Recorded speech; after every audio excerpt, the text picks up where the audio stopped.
네, 지난 시간에 이제 메카트로닉스에 대해서 쭉 설명을 했어요. 근데 강의가 이제 25분 만에 이게 끝나야 되기 때문에 좀 뒤에 잘렸어요.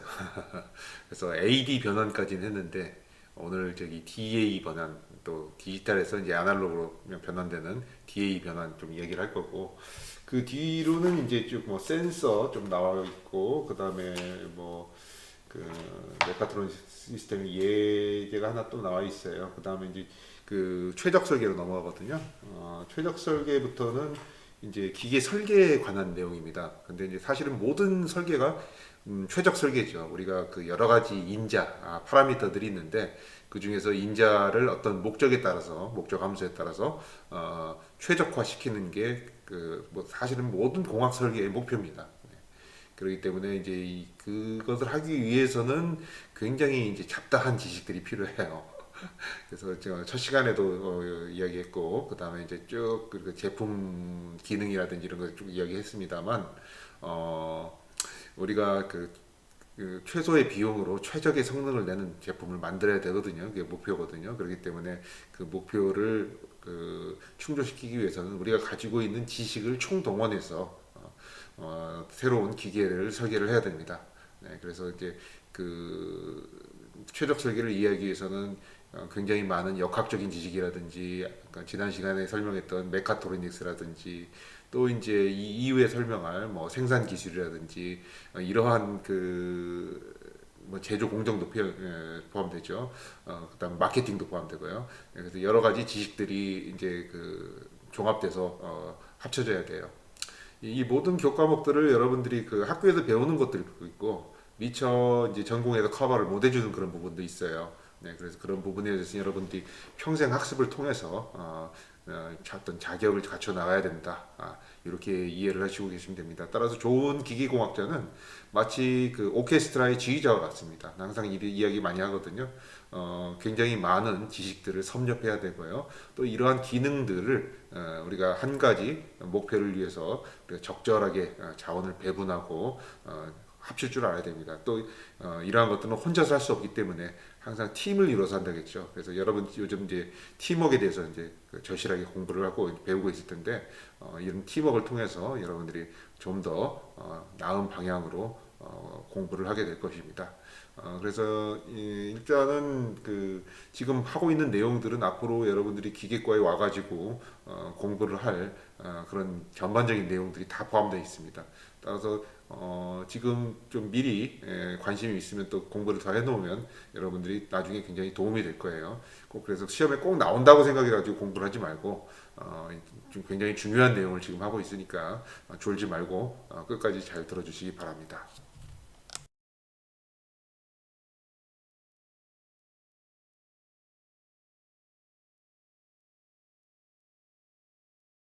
여러분들 교과서 193페이지입니다. 여기 보면 5.5에 5, DA 변환 이렇게 나와 있죠.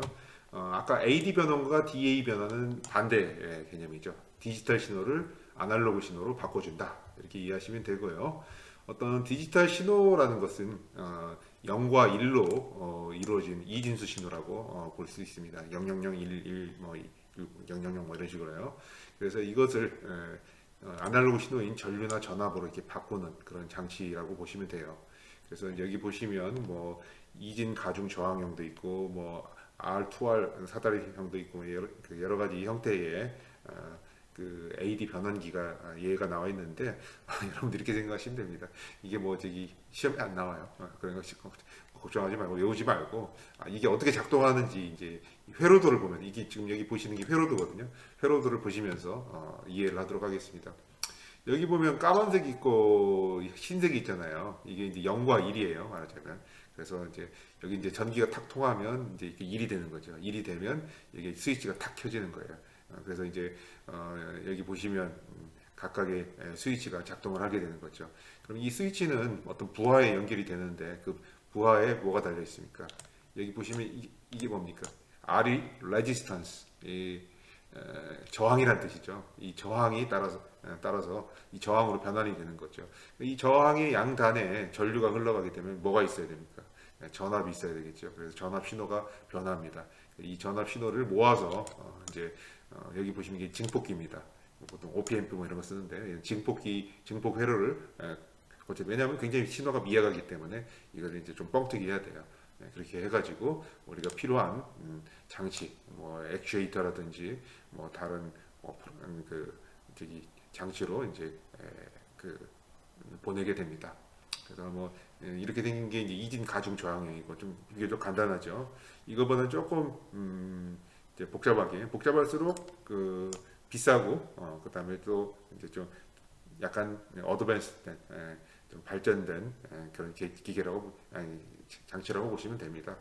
그래서 이제 대표적인 4비트 DA 변환 방식 4비트라는 게 한 번에 이게 4개씩을 보내게 되는 되죠. 4자리씩 보낼 수 있는 그런 그 DA 컨버터의 예에 대해서 보여주고 있습니다.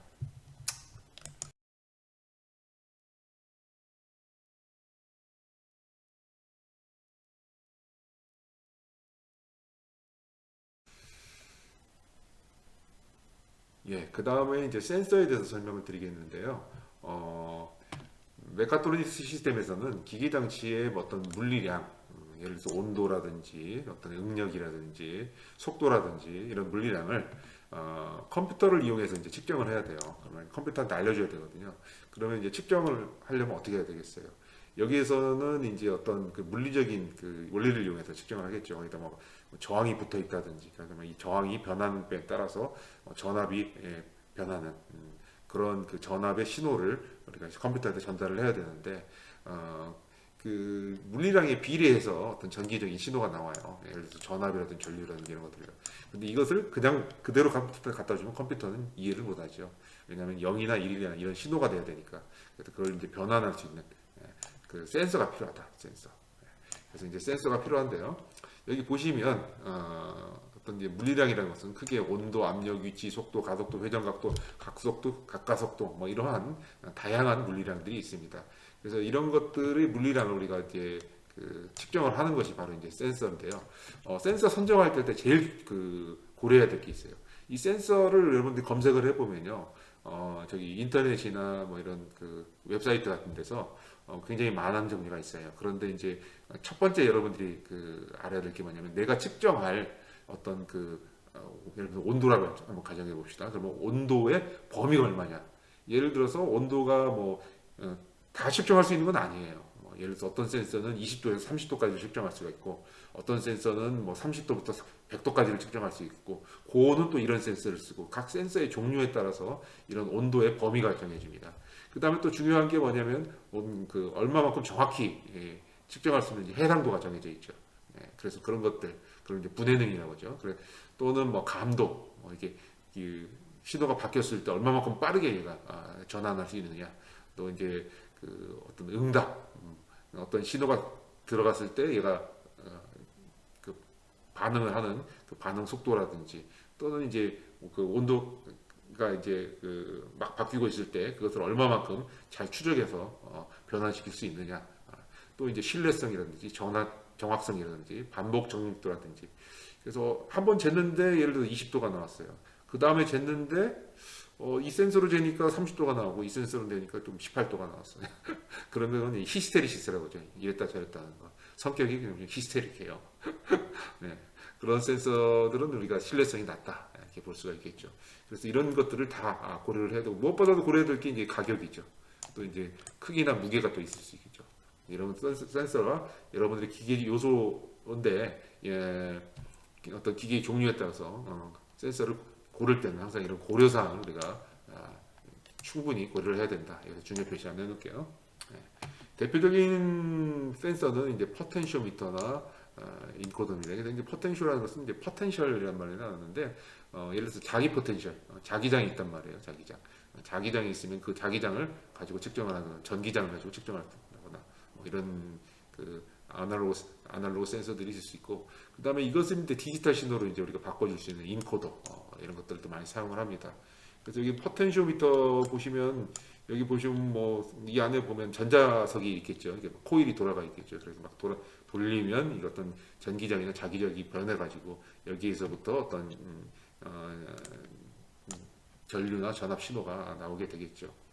또 이제 로터리 인코더라는 건데요. 이게 돌아가면서 이제 그 일종의 그 모터라고 보시면 되는데 디지털 신호가 나오는 그러한 그 저기 센서라고 볼 수 있어요. 그래서 이제 여기 보시면 그 로봇과 같은 동적인 기계 시스템을 제어하기 위해서 우리가 예를 들어서 이게 돌아가는 각속도를 알고 싶다든지 가속도를 알고 싶다든지 이럴 때 이제 사용하는 그런 센서들이 되겠습니다. 예를 들어서 저기 그 돌아가는 회전 속도 재는 가장 쉬운 방법은 빛으로 재는 거예요. 여기에다가 이제 레이저 신호를 재는데 그냥 그 컨티뉴어스 그 연속적인 신호를 재면 이게 그 구하기 어려우니까 예를 들어서 0.1초 단위로 이렇게 깜빡이는 신호를 줍니다. 펄스 신호인데 얘를 따다다다닥 줍니다. 여기 이제 반사돼서 이제 그 센서에서 시그널을 받겠죠. 근데 이 돌아가는 거에 따라 가지고 돌아가는 속도에 따라 가지고 이 반사되는 시그널이 이제 영향을 받을 거란 말이에요. 그래서 이제 그 센서 저기 펄스를 몇 개가 주기로 반사되느냐 이걸 이제 인식을 해가지고 그 돌아가는 그 회전 속도를 측정을 합니다. 이런 걸 이제 타코메타라고 하는 거죠. 이제 구동기에 대해서 나와 있는데 이제 구동기는 액추에이터입니다. 액추에이터. 그래서 아까 센서는 시그널을 어떻게 보면 만들어내는 거죠. 그래서 그 물리량으로부터 그 센서 시그널을 만들어내는 게 센서고 구동기는 반대라고 보시면 됩니다. 액추에이터는 어떤 우리가 구동 시그널을 주면 얘가 그걸 가지고 운동을 만들어요. 돌아간다든지 움직이다든지 그렇게 하는 것이 구동기다 이렇게 보시면 됩니다. 예를 들어서 우리 몸으로 치면 눈이나 귀에 해당하는 게 센서고요. 그 다음에 손, 발, 손가락 이런 것들이 구동기가 되겠죠. 그 다음에 이런 것들을 우리가 그 감각을 느끼고 판단하고 명령하는 것은 우리 뇌가 하는 거죠. 그러니까 뇌가 프로세서죠. 그래서 센서, 프로세서, 액추에이터 이렇게 이해하시면 됩니다. 이 프로세서가 이제 이해하면 신경까지 다 합쳐가지고 얘네들을 뭐라고 하냐면 컨트롤러라고 하죠.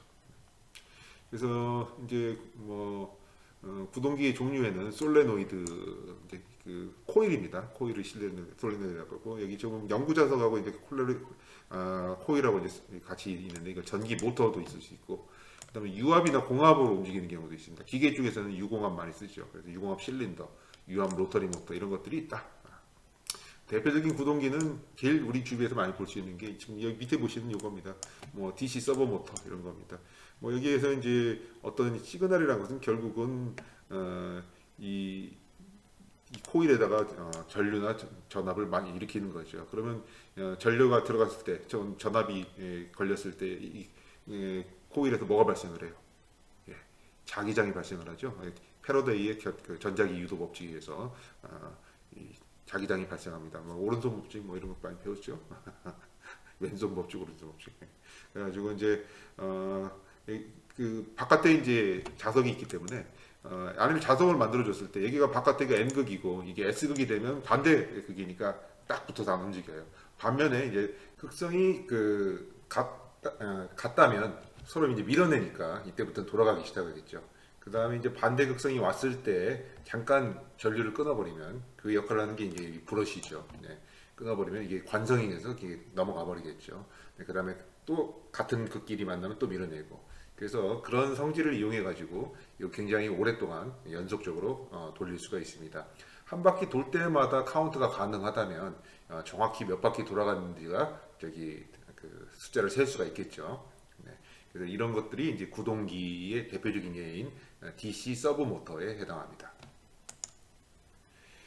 DC 모터의 원리는 방금 내가 이야기했듯이 이제 계자 코일이 있고요.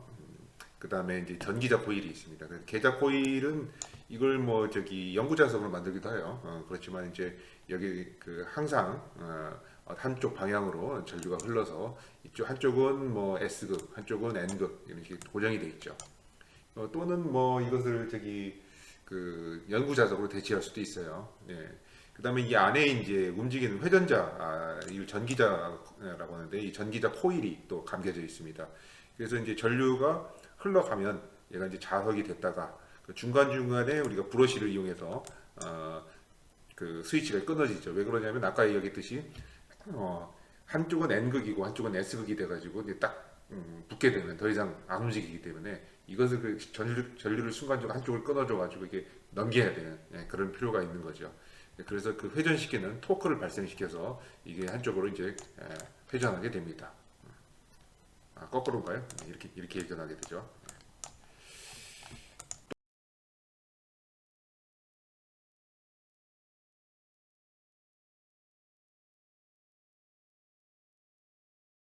다음에 이제 그 메카트로닉스 시스템의 예로 이렇게 주어진 이 기계가 하나 있는데요. 그 XY 직교 로봇이라는 거예요. 이런 거 많이 만들더라고요. 예, 예.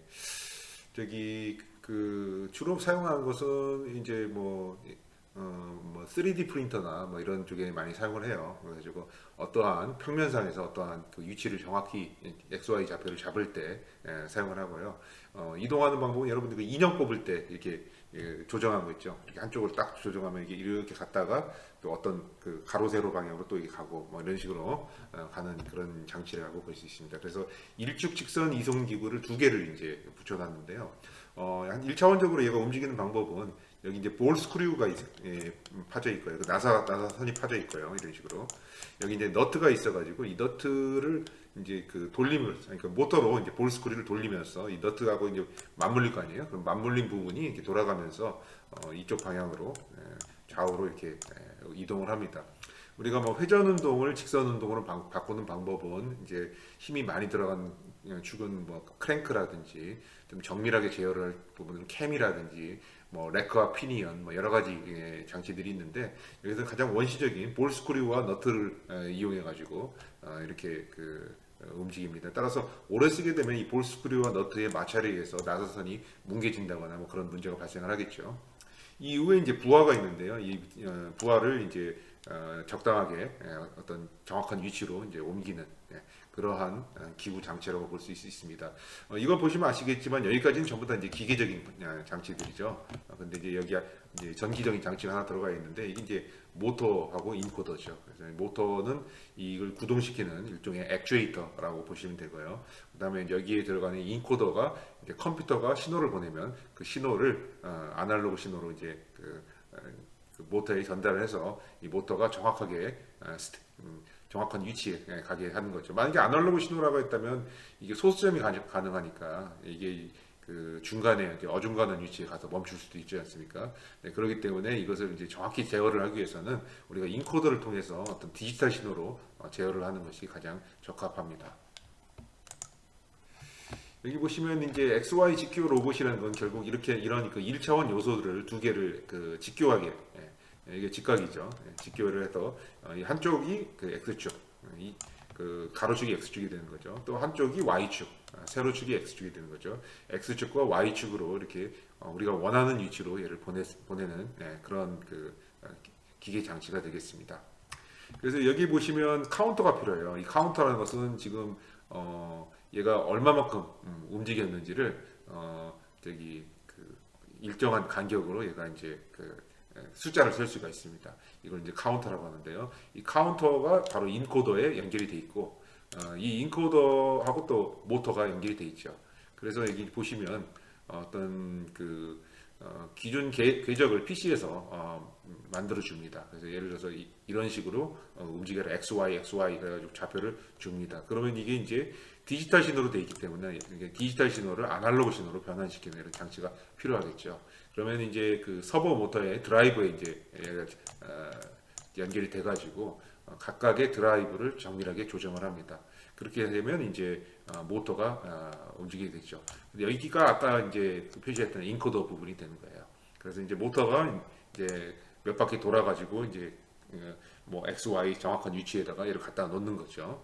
그러면 이제 그걸 가지고 우리가 인코더 이 인코더는 그 일종의 그 센서라고 보시면 됩니다. 그래서 이제 이것으로부터 우리가 이제 얼마만큼 돌아갔는지, 그 다음에 모터를 몇 바퀴 돌아야 되는지, 이제 몇 바퀴 돌렸는지 카운터가 되는 거죠. 그래서 그 정보를 다시 PC한테 보고를 합니다.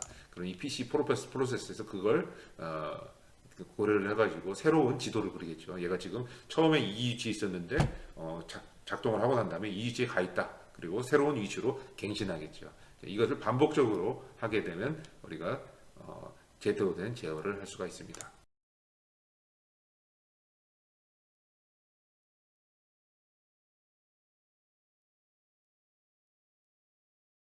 네, 뭐 이 책에서는 최적 설계 기술에 대해서 자세히 설명하고 있지는 않습니다. 여러분들이 나중에 관심이 있으면 4학년 때쯤 또는 대학원 입학했을 때쯤 최적 설계라는 교과목을 들으시면 되겠습니다. 여러분들 교과서 199페이지부터 시작하는데요. 최적 설계라는 것은 사실은 모든 설계의 목표가 최적 설계죠. 제품이 요구하는 성능을 현실적인 제한 조건을 고려하면서 적절히 트레이드오프한다. 자, 트레이드오프가 무슨 뜻이겠어요? 무역한다 그러죠. 일부는 주고 일종은 받고, 그러니까 이것은 좀 살리고 저것은 좀 줄이고, 뭐 우리 그 제품의 기능 설명하면서 기능의 집 뭐 이런 거 하면서 중요성 같은 걸 이렇게 분배하고 뭐 그런 거 기억나죠? 예. 최상의 성능을 얻을 수 있도록 설계 파라미터를 선정하는 프로세스다. 즉 설계 파라미터에 의해서 설계의 성능이 바뀌는데 그 성능은 어떤 목표가 있어요. 그 목적 함수에 맞춰서 제한 조건을 고려해가면서 저기 올바른 값으로 튜닝하는 그런 작업을 우리가 최적 설계다 이렇게 이해할 수 있습니다. 대표적인 최적 설계의 대상은 무게, 마모, 그다음에 진동, 소음, 불량률, 강도, 수명, 열 효율 뭐 이런 것들이겠죠. 예를 들어서 엔진 같은 경우는 열 효율을 최대로 설계를 해야 되겠죠. 그래서 무게 같은 경우에는 예를 들어서 최소가 되면 좋겠죠. 그래서 결국은 수학적으로는 최적 설계라는 것은 그 최대값, 최소값 구하는 문제가 됩니다. 최적화라는 것은 이 최적 설계를 하는 방법인데요. 공학 문제를 정량적으로 표현하는 성능 지수 함수가 있어요. 예를 들어서 뭐 열 효율 뭐 이런 함수죠. 네, 그래서 이 여러 가지 설계 파라미터가 있어요. 열 효율을 결정하는 여러 가지 요인들이 있죠. 예를 들어서 엔진의 크기라든지 용적이라든지 그 다음에 뭐 그 엔진 내부의 압력이라든지 뭐 여러 가지 그 요소들이 있는데 이 설계 파라미터들을 수학적인 특성에 따라서 최적으로 해결할 수 있는 뭐 최대값과 최소값을 구하는 거죠. 또 해석적인 방법 또는 수치적인 방법. 해석적인 방법은 뭐 손으로 푸는 방법이 있을 거고, 그다음에 수치적인 방법은 컴퓨터를 이용해서 수치 해석하는 방법이 있겠죠. 여러분들 이런 데 관심이 있으면 이제 3학년 때 수치 해석이라는 교과목이 있는데 그 교과목을 들으시면 될 겁니다. 현대는 그 컴퓨터의 빠른 연산 능력으로 복잡한 공학 문제까지도 수치적 기법을, 그러니까 수치적이란 말은 숫자로 계산한다는 건데요. 이것은 이제 전자계산기, 즉 컴퓨터를 사용한다 그런 뜻입니다. 그래서 컴퓨터 프로그램을 여러분들이 할 줄 알아야겠죠. 여러분이 코딩을 하는 것보다는 주로 이제 프로그램을 있는 프로그램을 쓰는 법을 배우게 될 것입니다. 결국은 최적화를 구할 수 있다. 뭐 이제 나중에 보면 매트랩 뭐 이런 거 배워요. 뭐 엑셀.